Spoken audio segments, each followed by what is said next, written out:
another update, Alexa Ilacan and Kitty Estrada. Dito po ay nakunan sila ng eksena behind the scenes sa PPP at isang netizens naman ay nakuhanan sila ng clip video. Napakaganda ng kanilang view, talagang napaka-sweet. May oras talaga ang Kidilex para sa kanilang sweet moments.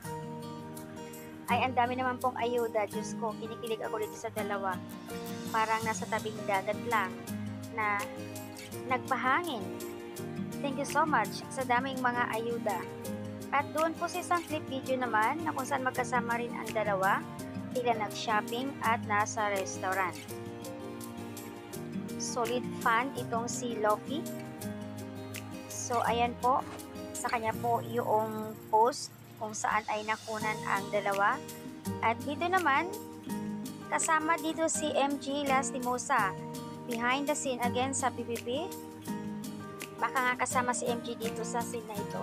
At reaction ni Alexa kay Kitty. At nakatawa naman si MG. OMG, super excited ito. Ano kaya ito? May ganito palang ganap. Nagkita sila with MG Lastimosa. Ano kayang mayroon dito? Kaya pala nag-comment si MG 4 days ago sa post ni Alexa sa IG. Sabi niya kasi doon, ayon sa kanya, good to see you, baby. Yun po yung comment niya. Ang galing naman po. Maraming salamat sa ayuda.